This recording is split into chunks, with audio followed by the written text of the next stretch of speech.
All right. This is exciting. We are ready to rock.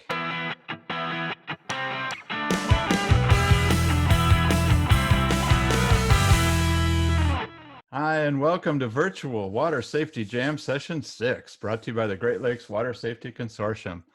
I am Jamie Ratcliffe, and I am fortunate enough to lead this organization and community of water safety advocates and enthusiasts representing all 8 Great Lakes states and Ontario. We're working together and freely sharing what we know to help people safely enjoy the waters of this beautiful area. I like to say that we're state and lake agnostic. Each has its own unique appeals and dangers, and our collective safety recommendations apply to most areas and situations. The Great Lakes are the great equalizers. They don't care if you're 3 feet tall or 6 feet tall, black or white, male or female, the lakes will take you if they can. Most people are surprised to learn that drowning is the 5th leading cause of unintentional injury death for people of all ages, the 2nd leading cause of injury death for children ages 1 to 14. In fact, more children 1 to 4 years old die from drowning than any other cause of death except birth defects. For every child who dies from drowning, another 5 receive emergency department care for non-fatal submersion injuries, and that's all according to the CDC. After I was fortunate enough to be saved from a Great Lakes rip current in 2012 by 2 brave strangers in a kayak. A few days later, I learned that 16-year-old Brian Ralston was caught in that same rip current after I was, and no one saved him. And that's when I started to learn about survivor guilt, which is very real. I wondered why I was saved and he wasn't when he had his whole life ahead of him. And I realized that's not a good question. So I started asking better questions, like what can I do? What could this mean? What should it mean? And then eventually ended up leading this great organization, getting people working together. So as bad as it is, we can and are making a difference. We're informing and educating, we're influencing people. All these things are key. And today's panelists are experts at doing just that. Becky Epstein is from the YMCA and is going to talk about their water safety curriculum. Norris has been doing in-classroom training with kids for many, many years. And Drew Ferguson leads FASTAR out of Cleveland. And they'll all be sharing their insights with you in a minute. And we'll have some surprises for you later in the hour. With us today again is Mark Braderland from Sea Grant. Mark, any logistical instructions for our many attendees? No, again, we want to take questions and answers, and the chat box, both those are opportunities for folks to use. So put your thoughts in there. Thanks. Excellent. Thanks, Mark. Thanks for being here. So with that, I think I will turn it over to Becky. Perfect. Thank you, Jamie. Hello, everybody. My name is Becky. I am the aquatics director at the Arbor YMCA. I've been the aquatics director for about 3 years, but I've been involved in aquatics my entire life. So Safety Around Water focuses on water safety and self-rescue skills as opposed to stroke development. That's kind of what our swim lessons focus on. So last year in 2019, we were able to serve 429 children at 8 different locations throughout Washtenaw County. So in Ann Arbor at our downtown location, at McKinley Property Pools, and we partnered sometimes with Ypsilanti High School and have used their pool in the past as well. So again, just some of the key differences between our Safety Around Water program and swim lessons. So our SAW program is for ages 5 to 12 and mainly focuses on swim, float, swim, and jump, push, turn, grab as the benchmark. Is infants to adults starting at 6 months and really focuses on stroke development and kind of getting those kids through swim lessons and joining our swim team. So with this program, we really like to get the parents and guardians involved. A lot of the parents in our community locations also have never had access to swim lessons and don't know how to swim themselves. So we provide them with a ton of information, such as our welcome letters etiquette, so they know exactly what the kids will be on and what safety topics we review, as well as just some information for them to have how to pick a life jacket, 911, and begin CPR. So all very important topics that we feel that both parents and children should know. So normally we would run our Safety Around Water program for 7 weeks in the outdoor pools. But unfortunately this year, because of COVID, a lot of the pools that we would use are not opening. And so we wanted to make sure that we were still providing the community with resources on water safety. So we created what we're calling Saw in a Box. So Saw in a Box is stocked with materials. It guides conversations about staying safe in the water. It also has activities as well as discussion topics on each activity. So some of the topics include protect the skin you're in. So talking about safety in the sun and staying hydrated. Some of those activities in there are making your own water balloon sponges, as well as, picking clothing and material that are safe in the sun and wearing sunscreen and that type of thing. The next one is know the rules when you're in the pool. So really enforcing pool safety rules. So the activity on the screen is just filling in some of the pool rules, and we've also provided them with the Arbor YMCA guidelines for our pool rules in case they ever visit our building. The next topic is stay alert, don't get hurt. So identifying lifeguards. So the activity is they get to trace themselves with chalk and draw out what they think a lifeguard would have on, and some other things they might see. And again, all of these activities are things that kids can do, but also with parents' help. We're really trying to get parents involved with all of these conversations. So after that, we have suit up for safety. So life jacket safety. So this activity is they get to kind of design and color their own life jacket. And some other activities we have in there include, trying on a life jacket and seeing how it fits, and working on zipping it up or buckling it, and making sure that, no one's going to fall out of it. It's not too big. It's not too small. So the next topic is before you leap, find out if it's shallow or deep. So learning how to safely enter and exit the water, as well as identifying the pool depth. So for this activity, there are rulers in the boxes, and they get to kind of measure a few things and figure out how deep the pool would be. And then the last topic is reach or throw, don't go. And this topic is something that the YMCA really instills in our swim lesson program. So we teach this topic to all of our swim lessons and our Safety Around Water. And so teaching kids what to do when someone needs help in the water and not putting themselves at risk. So there's a coloring page, and there's actually another activity page where they get to circle items that they think would float or sink, and what items they could use to help someone if they didn't have a rescue tube. So all of our SAW boxes have a curriculum in them, and they include all of the supplies that you need. So everything is set. It's set to be a 6-week program. So it's kind of, you can do it at your own pace, but we encourage you to do one activity per week, and definitely sharing some pictures with us on social media so we can promote that as well.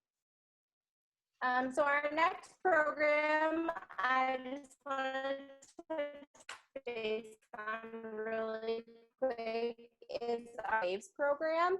So this is very similar to Safety Around Water teenagers, 11 to 18 in Washtenaw County. So we were set to launch this program this summer, but again, COVID has kind of ruined some of our plans.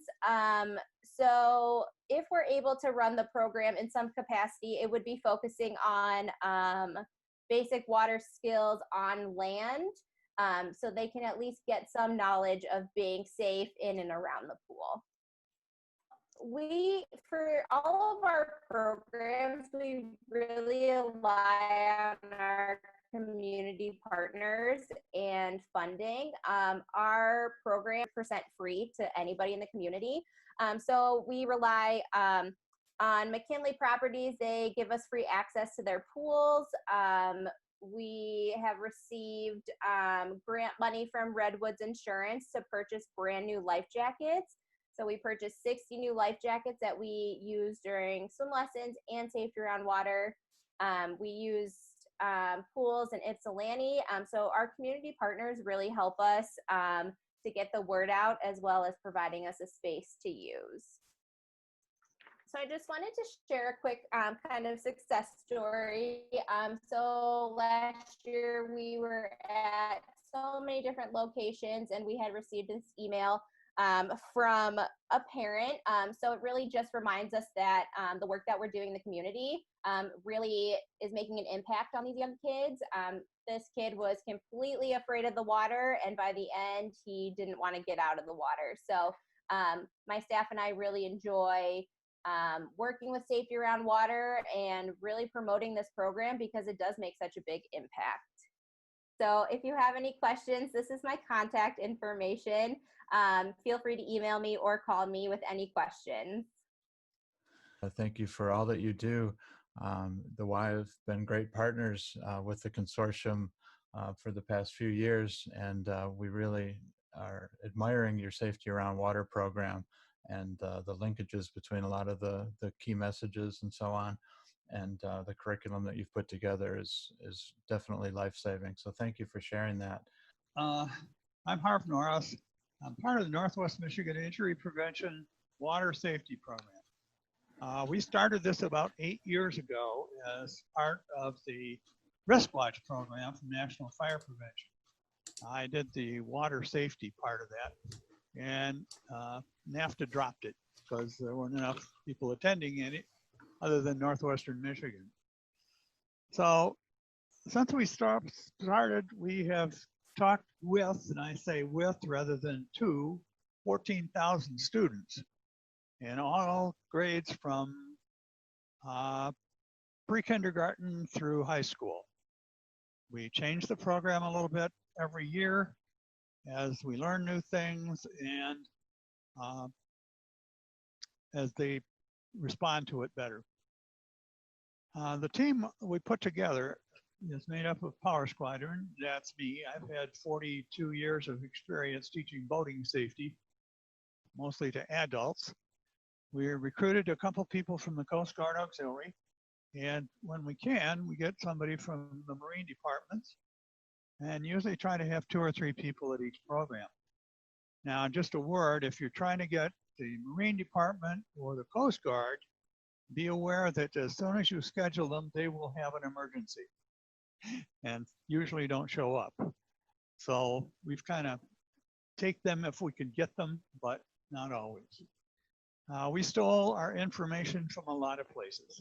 Canadian Life Saving Association, we promote because the Y up here provides this Safety Around Water program for all 3rd graders in the Traverse Bay area schools.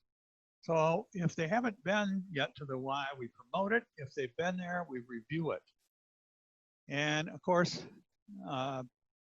Bob Pratt and Dave Benjamin have got lots of stuff, and I've stolen liberally from them.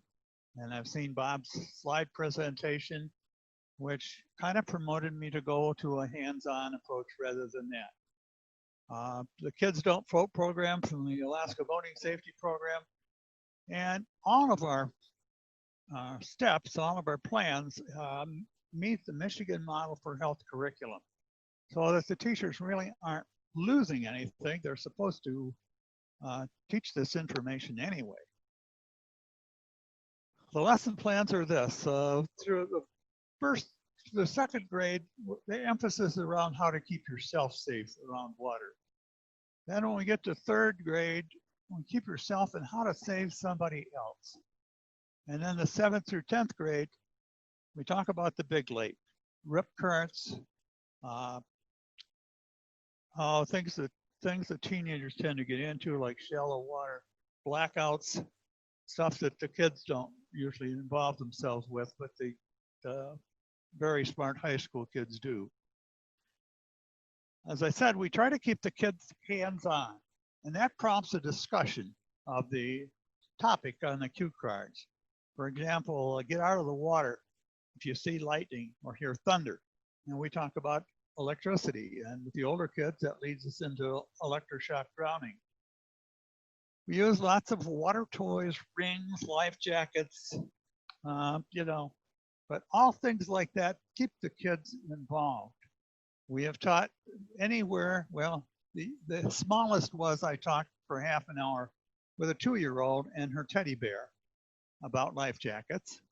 The largest, we had 600 kids in an auditorium. That is not recommended. But by throwing beach balls and life rings and things like that around, that kept the kids pretty much involved. We have a lot of life jackets with us, so the kids get a chance to try them on. And then we talk to them about what is it like when you go to the beach and other things like that, so they can respond. We learned early on, don't ask a kid if they have a question, because they're really just like politicians. They won't give you the question, but they'll make a speech. So we just stopped doing that. Linda Life Jacket is our principal aid. Linda is a doll that we've taken to all the programs since the beginning. And she illustrates a lot of things. She has a whistle on her life jacket. She has a light. She carries beach shoes. And these are all topics for discussion with the kids. Flip is better known as Barbie's cousin. And I've renamed him Flip. And by holding him up, I can show the kids how to flip, float, and follow. The safety rule cards I showed you about. As I said, we have a variety of those, a variety of life jackets. Now, with Linda, we get the kids' attention by saying, well, why does Linda have a zebra on her life jacket? And of course, you get all kinds of nice answers, like zebras can swim really well. But the main issue is if you like zebras, get a life jacket with a zebra on it, because we want you to get one that you will wear. We want to make sure they have the right size, so they try on different ones that are too small and too large until they find one that's the right size. They need to be easy for the kids to fasten and so forth. And we have a little project for the kids. We show them where they can get reflective tape, because most life jackets don't have reflective tape. And the Coast Guard has told us it's impossible to see somebody at night on the water. But when they shine their spotlights around, reflective tape will be seen for 4 or 5 miles. So we have the kids put reflective tape on it. They could go to Walmart and spend a whole $1 and get a light, small flashlight that goes on their life jackets. And we encourage them to get a whistle, not one like their gym instructor has, because it has a P in it. And when the P gets wet, the whistle doesn't work. So we make sure that they get a whistle without P anyway. Here's Linda, again, a better picture of her. Kind of the key points of the program. And I learned this from lots of people, Jamie included. The main important point to me is to teach the kids not to panic. My 14-month-old great-grandchild is learning to not panic in the water. He blows bubbles, he opens his eyes underwater, and so forth. The kids need to know what to do to be safe around water. They definitely need to know how to flip, float, and follow, because that goes along with not panicking. I've come to the conclusion that yes, water kills, but panic allows water in the lungs. And wearing a life jacket is so important. We have told the kids there are 4 major reasons for wearing a life jacket. Number 1, it will save your life. Number 2, if you fall overboard, if you're wearing a life jacket, your dad or mom might not jump in and drown. That's a situation that most of the kids were familiar with, because it happens 6 or 8 times a year at the small lakes around Michigan. The third reason is if you can lay a guilt trip on your parents, and kids just love that. So you can have them tell their parents, say, hey, if I have to wear a life jacket, why aren't you wearing one? And then the fourth reason is the most ridiculous one. It's the law. But my neighbor yesterday got a ticket for not wearing a life jacket, believe it or not.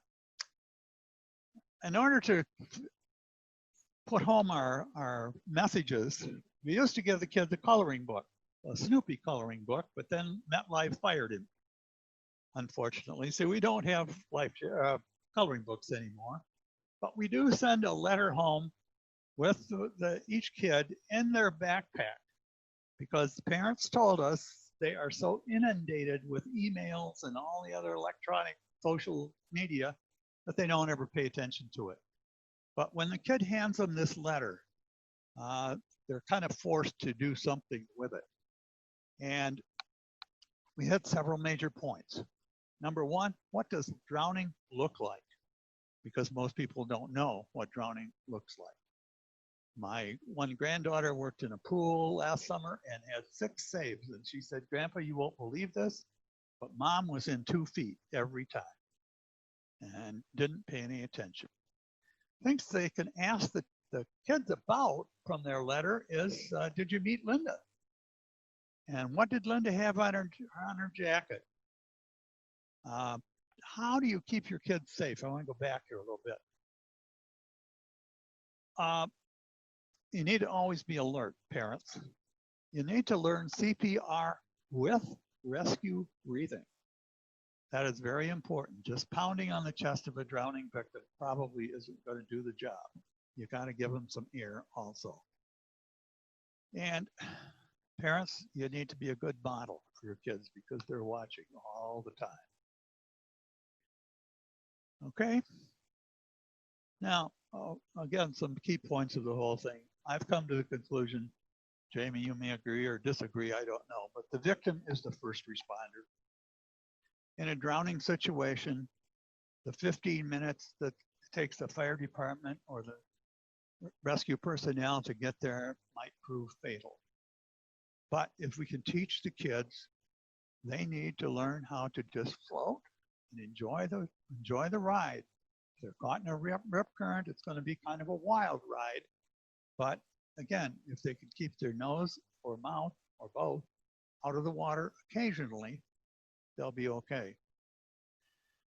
As I said, panic, I think, is the real cause of drowning. And if we can get the kids to develop some self-confidence in the water, I think we can save a lot of injury. Again, I learn a lot from life, and my grandkids taught me. They've had lots of swimming lessons. When they were in a hotel pool with us, not one of them could float for 2 minutes. They could fall in and swim like hell for the other side, but to keep themselves afloat, no. So I think floating is very important, and that's one of the key features of the Safety Around Water program. That's me, and that's how you can get a hold of me. If you think of things later on, don't hesitate to email or call me. Thank you. Harve, thank you so much. You've saved so many lives with all of your educational efforts over the years. I'm sure so many kids remember the things that you've taught them. I always remember, there's the day-to-day with the teacher, but then when somebody special comes in and has a special presentation with props and all that, you remember it so much longer. And I'm sure the kids remember all the important information that you had, or at least they will when they need it, if and when they ever need it. I know when I was caught in that rip current, my brain was like a supercomputer. I was just searching my entire lifetime for something that could help save me at that moment. And anything that stood out that I learned over the years, whether it was, from a TV show like Baywatch or from someone else that I knew, I was searching desperately for it. So when there's great information already put out there by someone like you, it's going to help somebody someday. So thank you for all you've done and all you continue to do. Before we take questions, we have one more presentation from Drew Ferguson. Drew, I'll let you introduce yourself and show whatever you'd like to show. My name is Captain Drew Ferguson. I'm with a nonprofit Fast Star Corporation out of Cleveland, Ohio, where I found an organization that was founded to improve quality of educational programs through aerospace and maritime themes. Today, I just wanted to specifically talk about the Davis Aerospace and Maritime High School. This is our effort to directly engage students in smaller numbers, not going for an entire community, but pursuing kids who have some level of interest in aerospace or maritime careers or opportunities, and then putting them through a very specific curriculum that exposes them to a little bit of each. So I will just start with a short video here. It talks a little bit about Davis A&M. I'll wrap up and open this up to questioning. Davis Aerospace and Maritime High School is a college prep school, part of the Cleveland Metropolitan School District. Through rigorous hands-on coursework, Davis students receive a STEM education unlike any other. Our kids engineer, build, and operate boats. They design, fix, and fly aircraft.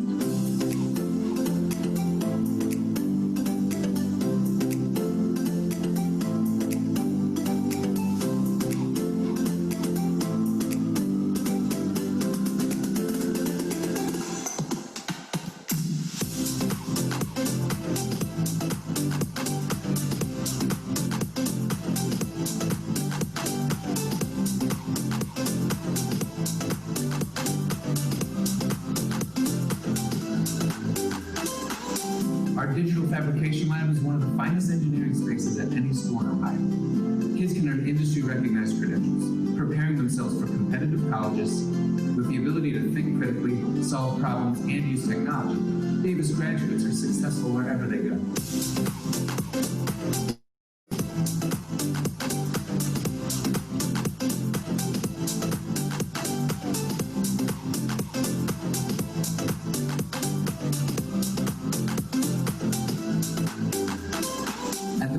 Davis experience is a tightly knit, supportive community. Teamwork happens through relationships with peers, teachers, and community partners. Davis students self-advocate, taking charge of their own learning. They develop curiosity, and we support each other when the going gets tough.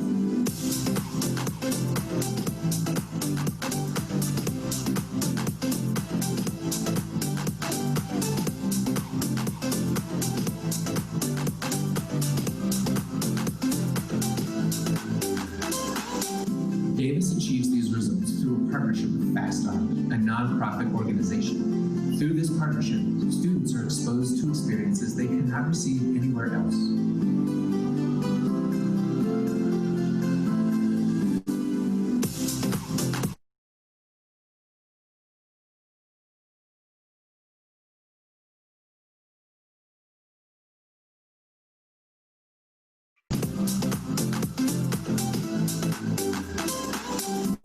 Earning a pilot's license requires knowledge of physics, meteorology, and trigonometry related to navigation. Through the FastStart Davis Flight School, students complete their training prior to graduation and can leave us with college credit.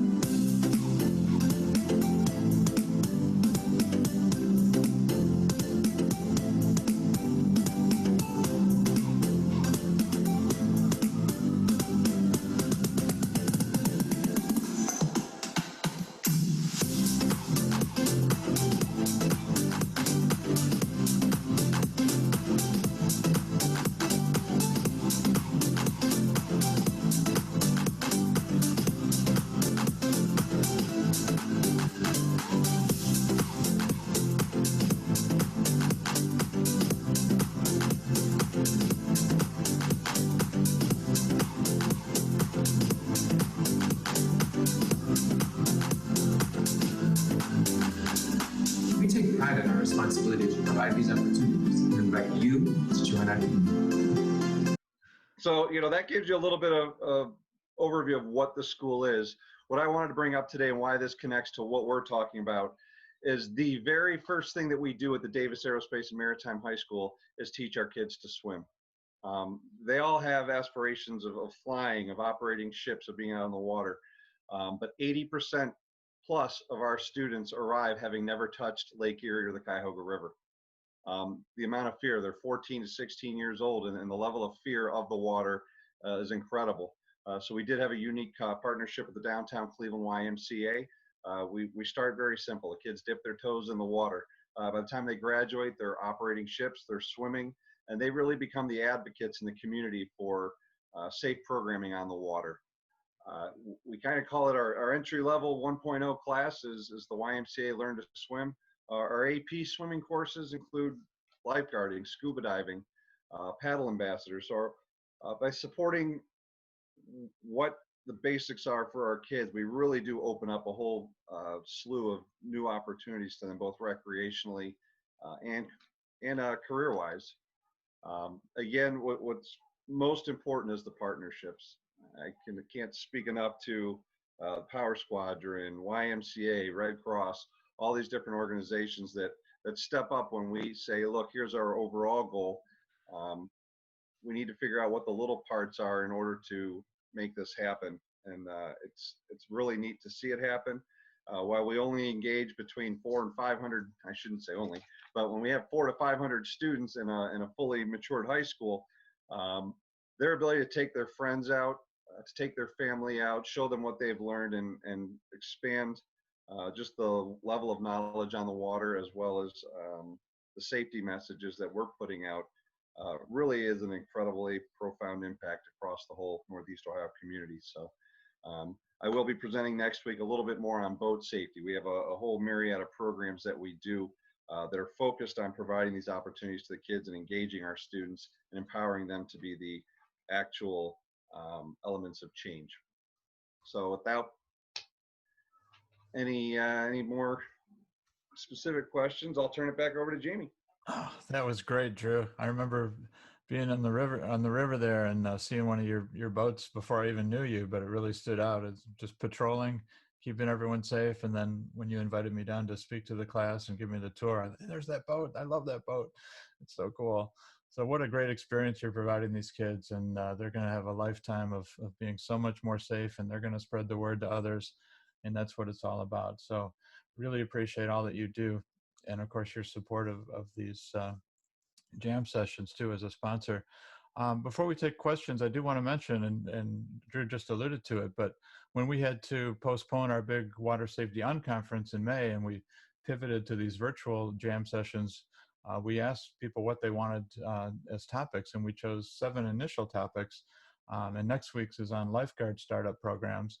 And we thought that would be the last one, but we've decided, after hearing more from people and talking with Drew, we're going to add another bonus session, and that'll be on boating and watercraft safety, and that's going to feature Drew as well as Dan Metcalf, and we're locking down someone from the U.S. Coast Guard as well. So can't wait to share more information about that.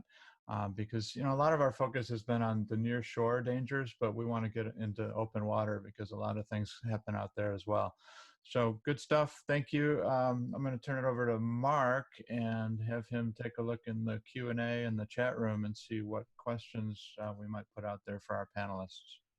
Thanks, Jamie. One of the questions came up is kind of a general question about how you recruit more advocates. They were talking specifically like Harve, and I don't know if any of the panelists have any comments, ways to recruit, certainly connections through the YMCA, but curious if anybody has any thoughts on that.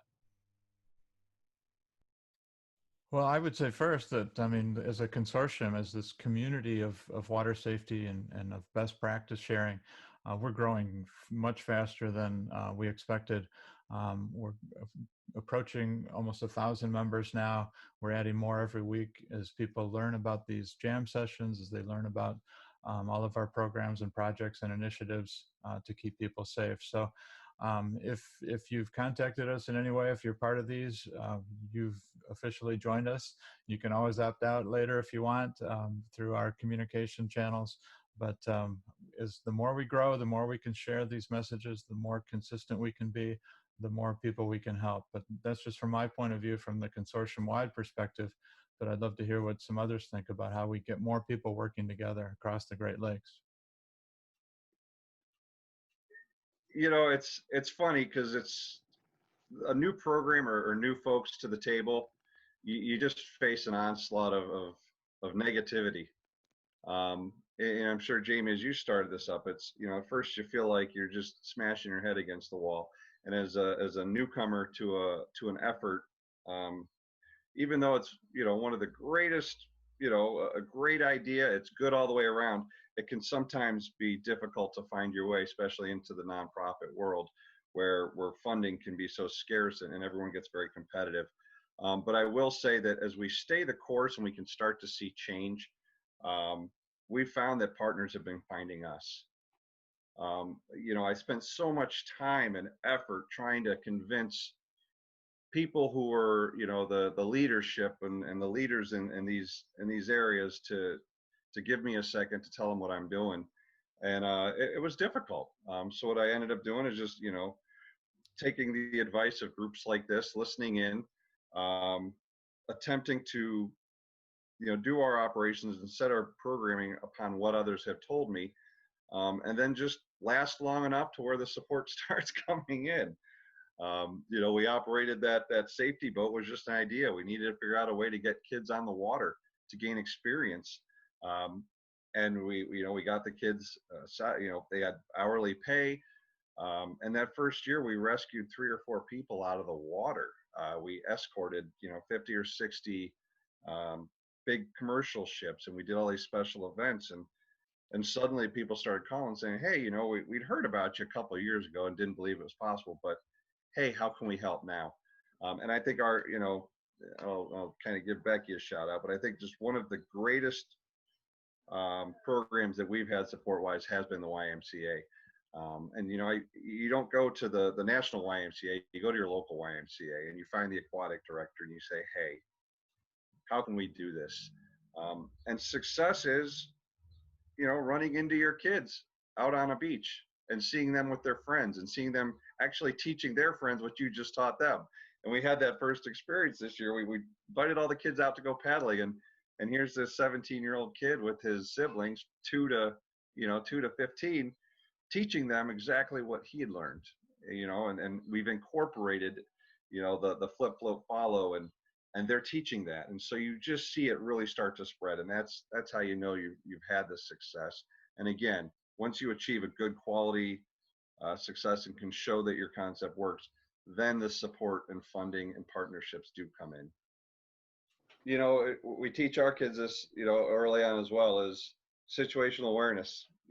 As you arrive to a new place, I always tell them to look around, see what's up there, what signage is out there. A lot of the beaches, the flags, what do the flags mean? Introduce yourself to the lifeguard. Figure out who the adults are nearby. But really, this is what we do is when we're professionals on the water is really assess your new environment. If you're arriving to a lake because you live 3 hours away and you've never been on the lake before, there's someone there who knows about the risks and hazards. It's unfortunately no accident happens that couldn't be prevented. There's always something that could have been done to break a chain of events that leads to an accident or a drowning. So I kind of, would suggest to families as they go out, just teach the kids from day one. And this applies beyond water, but walk into a building. Where are your exits? You look for the restroom every time. You should also look for the exits. When you're going to the beach, you know where the concession stands is immediately, or where, the cute girls are laying out. Well, where's the lifeguard? Where's the throw ring, and where's our meeting point? And I just, I think that really stressing that is important. And then as facility operators and leaders in this, we need to make sure that those signs are out there. We need to put those messages out. Stop, drop, and roll is everywhere. Flip, float, and follow isn't yet. How do we do that? Yep, great points. I'm going to jump in here with a reminder about our fundamental messages from our Great Lakes Safety Wheel, developed by the National Weather Service and Sea Grant. But things like, stay dry when waves are high. You can get to the beach. It doesn't mean you have to go in. If there's 2 to 3 foot waves or higher, rip currents can be forming out there. You might not be able to see them. Know before you go. Check with the National Weather Service for the forecast. Go to their Great Lakes Beach Hazards page. You can use the QR code on our signs that are on more and more beaches to get a current view of what's happening in terms of warnings and forecasts. Flip, float, and follow, as we've talked about, is so important. If you do get into trouble, don't panic. steer clear of the pier. A lot of people, run and jump off the pier. They don't just go to the beach. They run to the pier and jump off. The cold water can create a gasp reflex. You can get caught up in the structural currents colliding with the longshore currents. This washing machine effect you can't escape from, especially if there's no ladder to climb back up onto the pier, even with the high water levels. Break the grip of the rip, swim to the side. And of course, our favorite is don't just bring a life jacket, but wear it. If you have some flotation, you're going to be so much safer. I want to remind you that we do have more signs that we've gotten printed, and they're available for shipping. So you can go to our website under the shop tab and order some universal beach warning signs. We want to see these everywhere. I was all around lower Michigan for the past week, and I see them some places. I don't see them every places, and all public beaches should have these. Our brochures, our new brochures are shipping lots and lots. I don't know if we're still in the hundreds or if we're in the thousands yet, but we've gotten a lot of orders. You can go to the Michigan Sea Grants website and look in their bookstore to place your order. They're free thanks to them and other sponsors. And a new thing I wanted to promote that we helped with a little bit is placemats. You can have them for your home. Restaurants can order them, but they have kids' activities on one side with some water safety messages. A variety of little games you can play while you're having your meal. And then on the other side are some water safety tips, some beach safety tips. And these incorporate a lot of the messages I was just showing you. Again, consistency is key here. Repetition is key. So don't just bring a life jacket, wear it. Steer clear of the pier. When in doubt, don't go out. Leave floatables at home. Flip, float, and follow. Know before you go, all these types of things. So we have this in a high-res PDF format. So if you'd like one, you can just email me and I'll email it to you. We have permission from all the sponsors involved to do that. We're happy to spread the word. This was mainly around Safe Kids South, Greater South Haven, but lots of help on this. Great project, and it ended up with a really nice result thanks to the JB Art and Design, and great job that they did. Reminder, if you support our programs, if you're happy with what we're doing, you believe in what we're doing, you realize that a lot of the projects and initiatives and goals and strategies that we're implementing across the Great Lakes are helpful, please just take a few minutes after we're done here today, go to our website, click on the donate button and support us. We're a nonprofit, it's tax deductible, and we really, really appreciate your help. One of the things that we didn't get to do in person at our unconference was to present our awards. So a couple of jam sessions ago, we presented the Wayne and Tony Brown Life Achievement Award to Guy Meadows. And today I want to present our Volunteer of the Year. We have so many people, hundreds and hundreds of members, but there's a core group of people that are really active in our action committees that really go above and beyond. And the person that really stands out the most is Leslie Dorworth. She's been the chair of our Education and Training Committee for several years now. She's kept that group so active. They've had so many different accomplishments. They're involved in the placemat. They're involved in the Wasabi events last year, the Water Safety Big Idea events, a consistent PowerPoint presentation for education and training. So she's just been fantastic. I believe she's on the call here.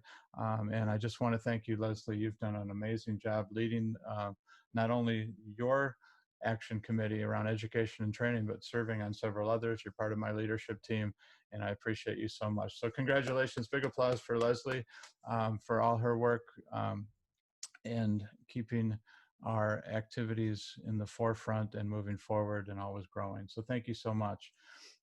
With that, I'll move it back to Mark to see if there's anything else we should talk about before we wrap up. I don't think so right now. Happy Canada Day, by the way. So we got that out there. I wanted to put that on the audio. So, and again, congrats, Leslie, and everybody that's helped so much. With that, I'll just promote our next session next week. Those were our core 6 that we wrapped up today, but our first bonus session was on justifying and starting up a lifeguard program in your community. We want to bust the myth of liability and get communities to put safety first. And we know lifeguards save lives, and signs that saying there's no lifeguard on duty don't save lives. So we want to get programs started. So we're going to have some people who have been involved in successful lifeguard programs around the Great Lakes, as well as some risk management experts to talk about that myth of liability to help remove some of the excuses for for not having a lifeguard program. And then, as I mentioned earlier, a week after that, we're going to have our other bonus session on boating and watercraft safety with Drew and with Dan Metcalf and someone from the U.S. Coast Guard. That'll be on July 14th. So with that, I want to thank our sponsors again, the Illinois Department of Natural Resources Coastal Management Program, FASTAR, and Drew, thank you so much.